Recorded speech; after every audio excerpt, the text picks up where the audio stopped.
this is not just a nice to have. This is not two old guys just rambling, flapping their gums, talking about silly stuff. This is serious. This is serious scalability. You will lose the battle. You will lose the job. You will disappoint the company. You will disappoint your investors. If you're not, you will get fired, rightfully so. You can death march a company with a process that doesn't change.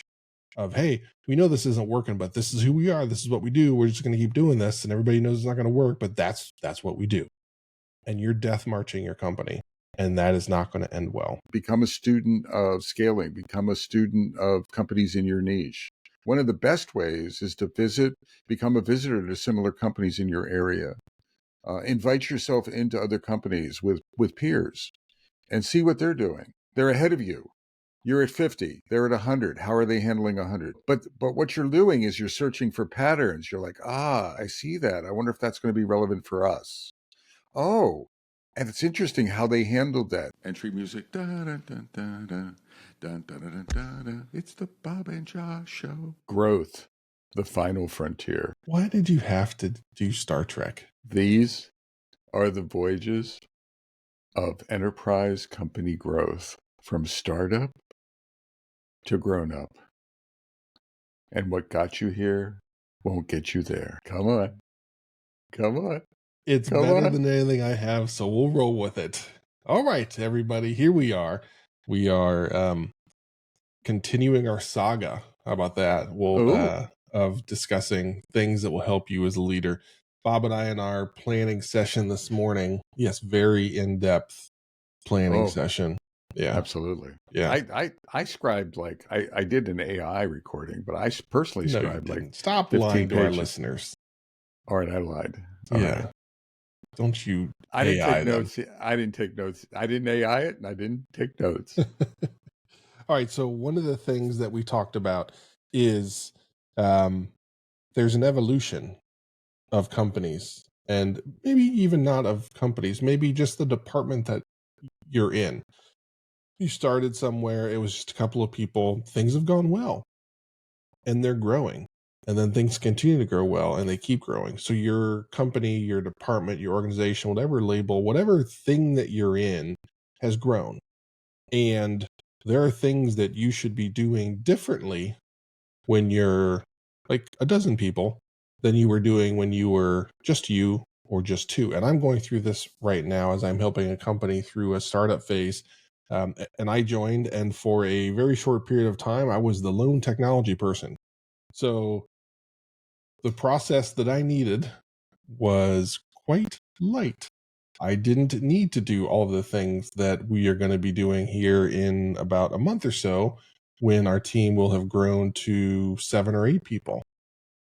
So that's the whole catalyst for this discussion. This is something that I'm working through right now and trying to figure out, okay, how do I thread this needle and get it as right as possible? So I wanted to talk with my good buddy Bob, and maybe, get a little support, a little direction on things that could help us be as successful as possible. I think this is and I phrased it earlier, it's what got you here won't get you there. And that's I'm not even sure if I'm quoting it right, but that's an old euphemism or an old phrase. But it's a truism, and that's the essence. Now, that being said, a lot of people don't like to change. So it's just human nature. And you have this sunk cost view. We've talked about that before. I've sunk into process, or I've sunk into culture. Very often we personalize the skills I have. So it's not just one thing in this metacast, but it's many things. What got you here is probably not going to get you there. So how do you detect that, and then how do you pivot? I think is the thing. I remember once, Josh. I'll kick things off with roles. I think you align with this even more than me. But roles, job descriptions, and org charts. And I remember once, I forget what company it was. It might have been at Eye Contact. I was trying to finesse it, and I was trying to get away with, well, you're a scrum master. So that's a good thing. So I didn't have Scrum Master 1, 2, 3, 4, or junior, senior, meta, right? Superhuman being Scrum Master. I didn't have a hierarchy. I just had a thing. And I got away with the thing, and the thing was good. But then as we were growing, more people, we had more scrum masters, and and it wasn't just scrum masters, it was manager. We were hiring agile managers, which are different, or agile leaders. It was the product owners, same thing. So we had these descriptions, and at some point, as time went on, people were like, I need a job description. I need a place. I need a ladder. And I used that polished Bob speak of, oh, in a perfect natural world, blah blah blah blah blah. Right? We don't need that. I, I just raised my voice, and we don't need that, and or it diminishes the agileness because it's all for one and one for all. And there was this like tsunami wave that was building up over time, and eventually, even a maroon like me, I'm like, oh, you know, it's not about whether I like it. I had to pivot, and I had to create hierarchy, and I had to create job descriptions, and I had to promote people and things like that. Part of that, I think, was growth. Part of that was adjusting to I got away with that when there were a few people. I couldn't get away with that when there were more. And the more I resisted it, the more the frustrations built up, because it wasn't about what I saw. It's about what people needed to be effective in their job. Right. I still personally don't believe that what you're called matters that much, or where you're at in the higher. I mean, it sort of does sometimes, maybe for influence, but I'm not that bullish on it. But it matters to other people. Yeah, I've been through that transition as well. And one of the things that pushed me over the edge that really was an eye opener for me in that specific realm was, listen, somebody's going to have a next job. Actually, Yeah, everybody here is going to have the next yeah, job. And exactly.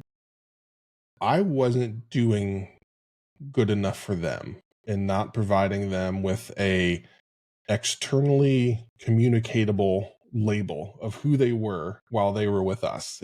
Everybody was an engineer for me, and there Ah, were no yeah, levels. So, like, hey, you're yeah. all engineers. That's what we do.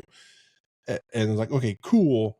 But, 5 years from now, 2 years from now, 6 months from now, somebody's going to decide to leave. And ultimately, me as a leader, I feel like one of the responsibilities that I have is to use the current role that they're in when they're with me in my organization to propel them to that next thing, whatever it is. Hopefully, I can propel them to that next thing with us.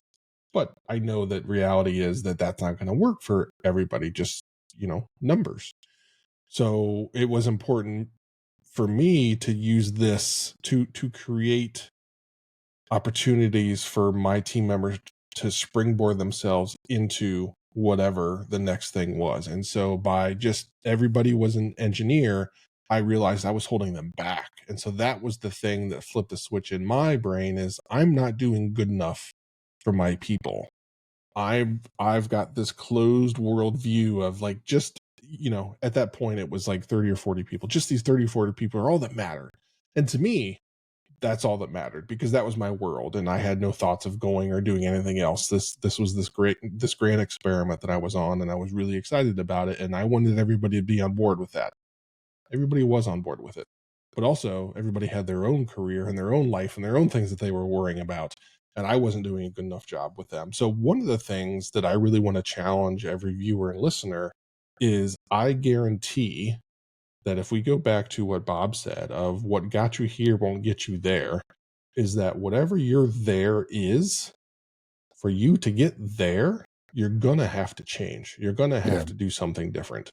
Bob and I have talked over the years about the fear of getting pickled. You can pickle yourself. It's not just the environment that will pickle you where you start to just become everything else that's around you. But if you're not evolving, if you're not changing, challenging, growing, whatever it might be, your goal, your dream of achieving the next thing isn't going to happen unless you make some change. It's not just going to magically fall within your lap. So if you aspire to reach that next level in whatever career path that you are on, or if you're growing an organization and you want it to become, 50 people, 100 people and be successful and have everybody be excited about working there, what you're doing right now likely isn't good enough. And so that's what the episode really is about all of the ways, all of the times where you're going to have to evolve, and it's going to be pretty constant of as you grow from whatever, making up numbers from one person to 10 people to 100 people, what you need as a leader, what that organization needs as a group is vastly different. And what is appropriate, you can over process and under process. And it's going to be just be a constant battleground of you trying to find just the right balancing act, to find the Goldilocks of what you need to be just right. And just right is always changing. And that's the real challenge. I think there's a nimbleness aspect, Josh. I think there's also, so I'm trying to, for this episode, map back to my own experience. So I've joined a company that will remain nameless, and the individual will remain nameless because they might be listening to this Metacast at some point in the future. Uh, but it was a mature startup. This person had been the first developer. They evolved over time as they grew into the chief technology officer of the company. Um, so they were a founder, uh, initial programmer, CTO over time. So that's a leadership role and a technology role in my mind. There's Mm-hmm. technology aspects and there's leadership aspects to it. What the company discovered and what this individual, luckily for the company, discovered is that they had a predilection towards technology and they weren't really comfortable and good at leading people. I've seen this pattern very often. Yep. Same. So in the growth, so it's not just are you changing? Sometimes the challenge is what got me here was this skill set, but this skill set will not, I can't learn. I have inherent weaknesses, right? And so it would be better for us to hire someone or find someone else to replace me than try to grow me when I can't grow. The other thing with this individual is they didn't like the leadership side. So not only were they not good at it, they have subsequently gotten much better at it over years, but they didn't like it. They enjoyed the technology stuff. So there's this come to Jesus moment that should happen where it's like, I need to pivot myself here, and we need to find someone else who can do a great job over here. Uh, Now, not that leader that I'm talking about was to me rare. Most times, folks they grapple onto the power with all 10 fingers, and it's like prying it out of their they're not self-aware, so they don't know that they suck at something, but it's really hard to divest that, and they get insulted. They're like, oh, so they don't realize that, hey, you're good at technology and we need that. You're not good over here, and we need someone else to help with that. And so very often you either live with them being that way, that lack of self-awareness, or if you talk to them about it, very often they get upset and they leave Mm-hmm. uh, in things like that. So that's part of the change, I think, the shifting. Let's call it skills shift. There's skills shifting. You won't always have the skills necessary for the future of the job. That doesn't take away the responsibility. It's become part of the equation of replacing yourself with someone better for the good of the company. Yeah. One of the things is I've spent a career being brought into situations like that. And to echo the challenge of that self-discovery of, oh, I might not be the right person for this new role, what this new version of our organization needs from me, I might not be the right person. Most of my career has been spent in coming into situations like that. I'd say 25% or less of the time the person that's in that role is on board with what's happening. 75% at least of the time, it's a decision has been made where it is clear this person is not able to fulfill the new needs of the role that this organization needs, so we need to bring somebody externally in. And most of my career I've been that person that's been brought in to help transition things, be it from the board of directors, an executive, whatever it is, an investor just has been trying for some number of months and or years to grow this person into what the organization needs, and it hasn't happened. So they've raised the white flag, like, okay, cool. Well, actually, not cool. Right. Well, dang it, we tried, but we have to bring someone else in. And so that's a very common theme. And one of the things that I really, when working with those folks that are in that position, number one is understanding the challenge of what they're going through, understanding that I've been brought in. They're probably not excited about me being there, but I don't I don't want them to think that they're bad at something. What I try and talk about is, hey, the responsibilities have grown and we just need different people to be able to focus on different things.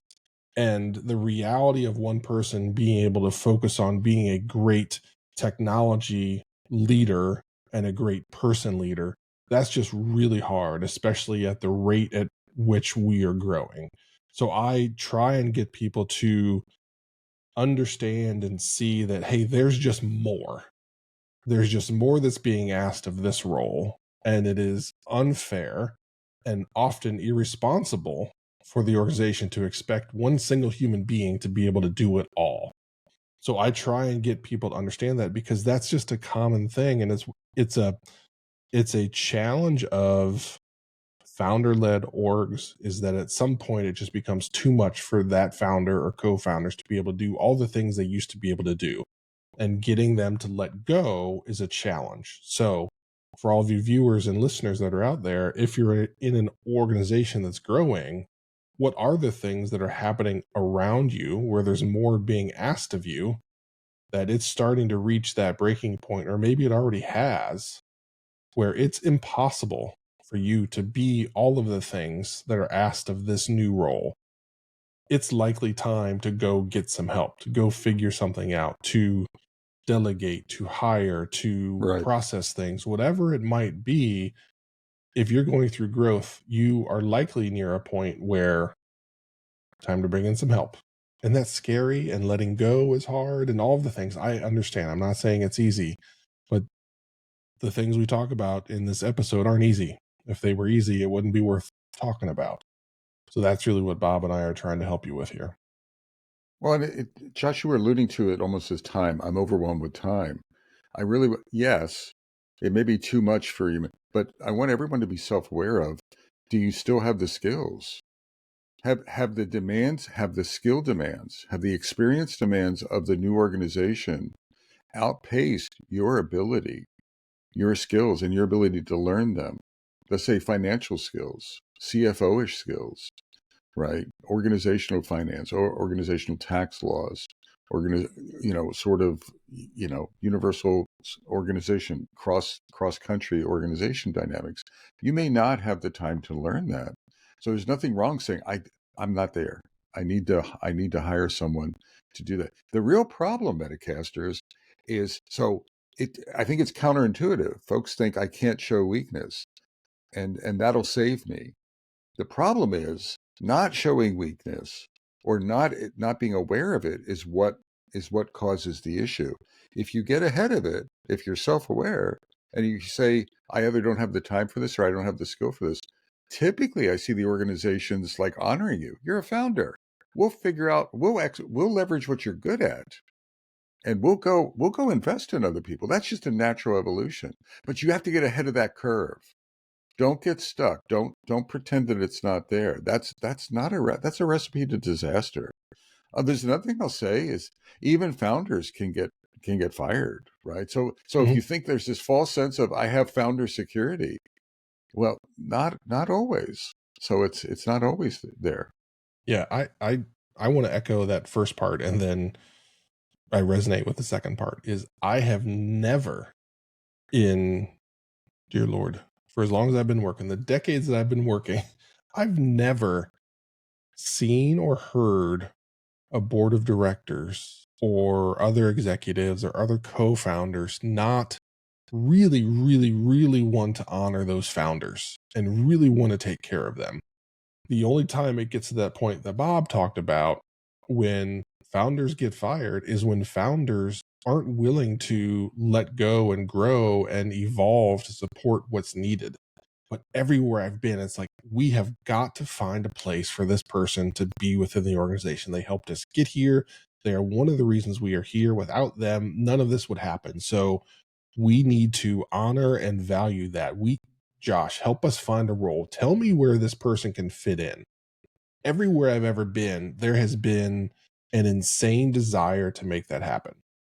So if it ever gets to the point where the founder gets fired, unfortunately, that's on that founder, because I guarantee you effort has been put in to honor and take care of them and find the right fit, but that person chose not to evolve at all. They wanted things to stay the same. Exactly. And at that point, it just can't continue, because that decision that you've made and just wanting things to stay the same is going to hold the situation back, because the whole point of this episode is that you must change. Otherwise, the organization will evolve past you and you won't be a part of the organization. The organization will grow with or without you. And you're going to have to change to be able to be a part of that. There's other dimensions to this, Metacasters, and I think I want to just hit some parallel dimensions and then give it to Josh to see what he reacts to. But what we were talking about is job descriptions or functional alignment things. We're talking about leadership skill sets or founder leadership skill sets. But another part of what got us here won't get us there. Culture, the culture that emerged. Usually, it's not a well. People are maybe better about it nowadays, but usually it's an emergent culture. Whatever the culture sort of emerged in the very beginning, when we were like 5 people in a garage. But the culture has to change. That's one dimension. Process. The processes you use to do work, your HR processes, your financial processes, your technology processes have to evolve. What worked in a room of 5 people is not going to work in a room of 50 people or in a building of 50 people or 500 people. So scaling is part of this. One of the driving forces here is we're growing. We're not going to talk about it, but to me, that's a driving force, right? And that's a good news situation. We're growing because we're being successful. Mhm. So a product, the initial product, what we sold, the service, either the service offerings you had or the product offering you had. If you're doing service offerings, I offer coaching services. My initial coaching services was like one. It was a little fledgling thing. Now it's grown over time. Product offering. Hopefully, you didn't develop a product with 8,000 features. Hopefully, you developed something that was targeted, that was terse, that was an MVP. But again, as you grow, as your customer base grows, you're going to have to figure out how to grow that. The other thing is moving from when you're a startup, you're making often tactical decisions, in the moment decisions are okay. You don't have to look ahead to, you may not be alive, you may not be in business a week from now. So your horizon is very short. But as you grow, that planning horizon, that thoughtfulness horizon, from a product point of view, from a scaling point of view, from thinking about the hierarchy that we need point of view, or what culture, how are we need to change our culture, and you're not going to change that overnight. We're going to have to get very intentional about our culture for maybe the next year. Well, what does that vision look like? So you start forecasting. So what we're talking about is change, multidimensional change. What got you here won't get you there, and then changing that horizon as well. Your sort of your look ahead horizon and being ahead of the curve. Josh, any reactions to what I said? Yeah, I'm glad you hit that, because every person, every role, everybody that's listening to this fits into this challenge. It's not just the CXO or the VP or the director, manager, whatever. Every person is a part of this. That change needs to happen. The process with which you do code reviews, the process with which you run retrospectives,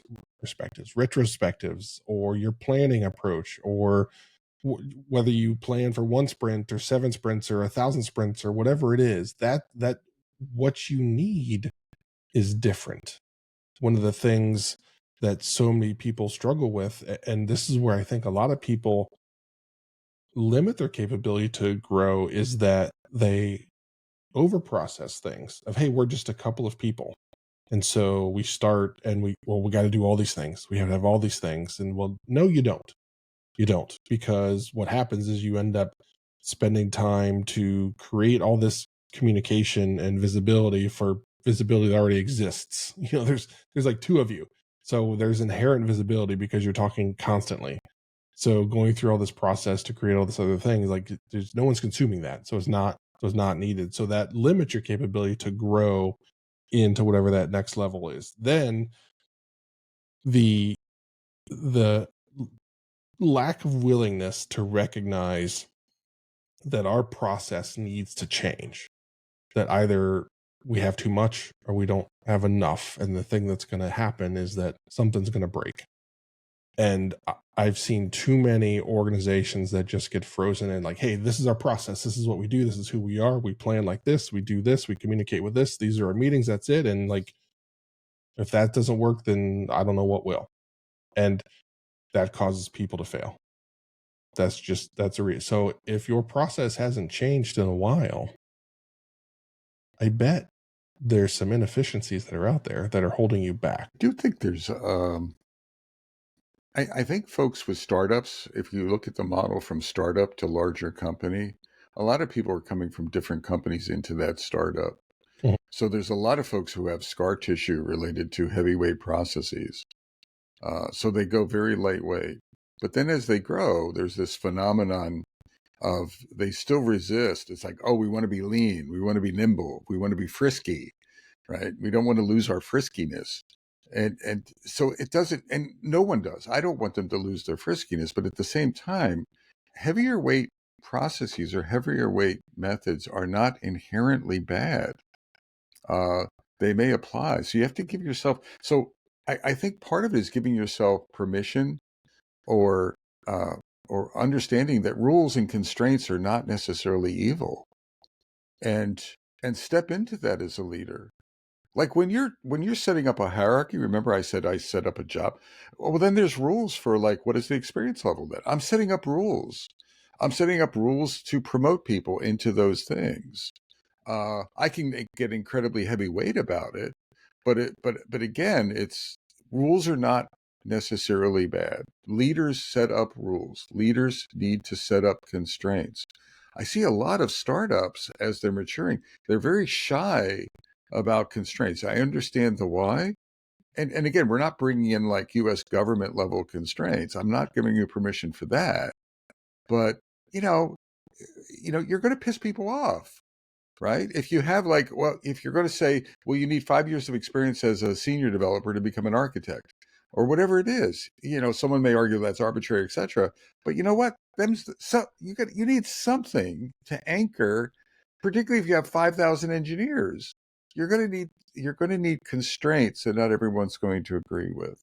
So I think there's this thing of stepping into those things, realizing too that if you get overzealous, you can always, again, we're pivoting forward and we're also pivoting back. Josh alluded to that earlier. We're sort of oscillating. If we need more, give yourself more. If you were overzealous, like Bob typically is, well, then maybe you need to revert a little bit. And that's part of growth. Josh, any reactions? Yeah, one of the things that I see a lot of people struggle with in this realm is there's a fear of getting it wrong. Yeah. And I know that there have been times in my career where I've made calls and started to take an organization in a direction and I was wrong. And I realized, oh crap, to use a Bobism, I screwed the pooch. And so what am I gonna do? And I started thinking, man, if I unravel this, Bob talked about some of the things of the fear of being wrong. Well, I realized that I was taking us down a dark path and it was not going to end well. And so I had to stand up in front of the organization and say, hey, remember that thing I was so passionate about that I was driving us towards? Well, it turns out I was wrong. And some of you probably already know that. So we're going to have to pivot, and here's how we're going to pivot. And that's challenging. That's scary. Is the team going to continue to be on board with whatever you're doing? Do they trust you at that point? All those variables come in. But if you just close your eyes and go on, that's effectively a death march, right? We've talked in the past episodes about projects that are death marches. You can death march a company with a process that doesn't change. Of, hey, we know this isn't working, but this is who we are. This is what we do. We're just going to keep doing this, and everybody knows it's not going to work, but that's what we do. And you're death marching your company. and that is not going to end well. And so one of the things that is just getting comfortable with the fact of change. And that's what got me over that hump and over that fear is okay, at that moment in time, that was the right call for who we were. Turns out we became something pretty different pretty quickly. And I wasn't on my toes enough to be able to catch up with that and realize that and make that change in real time or recognize what was happening. So I made a call and it was wrong.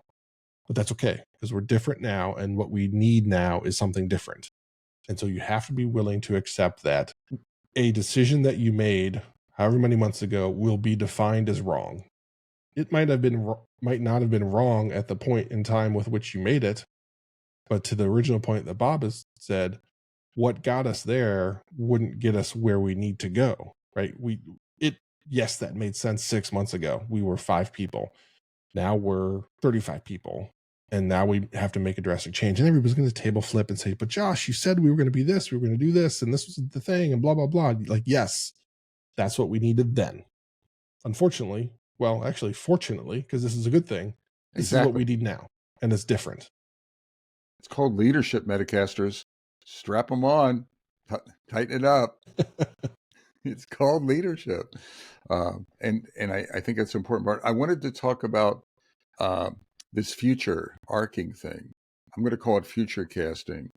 You need to activate your curiosity. So one thing you like, well, Bob and Josh, how do I do that? Well, I would say look at other companies, read the Harvard Business Review, become a student of scaling, become a student of companies in your niche. One of the best ways is to become a visitor to similar companies in your area. Invite yourself into other companies with peers and see what they're doing. They're ahead of you. You're at 50. They're at 100. How are they handling 100? Doesn't mean you're not. So please don't, Metacasters, don't Spotify them. Please don't look at them as Spotify. So, but what you're doing is you're searching for patterns. You're like, I see that. I wonder if that's going to be relevant for us. Oh, and it's interesting how they handled that. They actually reverted after a while. So it don't become parochial. You have to you got to look out. Establish your network, establish your friends, get some coaches or whatever, but start getting examples so that you can start doing your own future casting. And you're doing it from a position of understanding patterns that are working in the world, in the industry, as close to your industry as you can. I can't that yes, without a doubt. To again do a Bobism, that's a yes, and that's something that I again unfortunately didn't realize soon enough within my journey. And um, the the biggest eye opener for me was when I was forced to take a SAFE class. And at the time, Bob had educated me on what SAFE was, so I went in and like, this is dumb, this is stupid, I'm wasting my time. And I walked out of there with there were things that made sense for us. So then I started, okay, what else? And I just became this sponge of what else is out there that I haven't thought about that I can learn. And so then I started pulling bits and pieces from all these places across the board. One of them Spotify, we didn't copy, but I cobbled together this pattern and process for us that was a combination of things from Safe and stuff from Spotify and stuff from XP and Scrum. And I built this thing that was perfect for us because I was inquisitive because I realized, oh, yeah, there might be things out there. So I just started absorbing everything I could and then trying to find the right piece that worked for us. There were times where I looked at stuff like, okay, that's not who we are, but I I thought maybe someday, maybe that's the thing that we can use. And sometimes I would get to that point like, oh yeah, here's that thing that I learned about now might be the time. Or maybe I never used it. But yeah, you there's so many examples, so many opportunities, but you have to be intentional and intelligent with what you put in place within your organization. Don't, to Bob's point, please don't copy somebody else. It's not going to end well. Not at all. I've never seen it end even remotely good. Absolutely. Oh, wait, hold it. Jimmy, Metacast listener. Jimmy, I'm reading your mind. I'm clairvoyant, Metacasters. Right? And Jimmy's like, well, I don't have the time. to read books. I don't have the time to go to a SAVE class. I don't have the time to visit other companies or study what's and Bob Galen, Jimmy, I have some bad news for you, right? You have to take the time. You have to figure this is part. So what got you there won't get you there. And if you want to be part of the arc, if you're a founder or if you're a founding sort of member of the team and you care about this company, then you have a responsibility to. This is not just a nice to have. This is not two old guys just rambling, flapping their gums, talking about silly stuff. This is serious. This is serious scalability. You will lose the battle. You will lose the job. You will disappoint the company. You will disappoint your investors. If you're not, you will get fired, rightfully so. The flip of that is you have to start this future casting stuff. You have to start getting ahead of the curve. Now, not alone. I'm assuming you have a leadership team. Hey, start working as a team. Start having some discussions internally about this stuff. Stick your nose into the marketing and sales departments and talk to them about their future casting ideas and ask them to challenge you. So work together.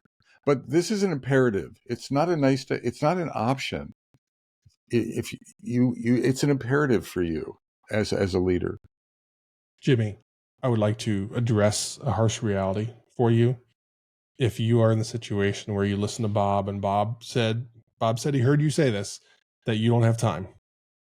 If you're in a situation where you don't have time, you're at that point where you must change. If you don't change, it's Exactly. only going to get worse. Exactly. Look Yeah. behind you. There's a dark hooded gentleman or gentleperson behind you with with a scythe. Yes, it is. Yes. Yeah. It is Look over happening your right shoulder. now. Yes. So you must change. You must find something. If you don't, all those unfortunate things that Bob talked about will happen. They are nigh to use terminology that would fit Bob's visual, yeah, it is happening. So now is the time to figure out how to make time. And likely, surprise, surprise, something's going to have to change for you to find that time to do that thing. You're going to have to figure something out. You obviously can't keep doing things the way you're doing them. So you're going to have to make a change to make that change. So that's the real challenge, is that, yep, I've been there. I know that feeling. I've felt that cold breath on the back of my neck of, yeah, this is happening. You better find a way to figure this out. So yeah, first thing you're gonna have to do is make that change to make time. Otherwise, time will be Yep. freed up for you, not of Yep. your own choice. Yep.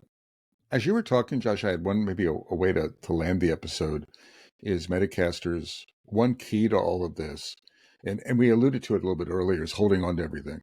So if you're holding on to everything, not a good strategy, not a good pattern. But if you're letting go, that means you're hiring good. I'm hoping that you're hiring good people.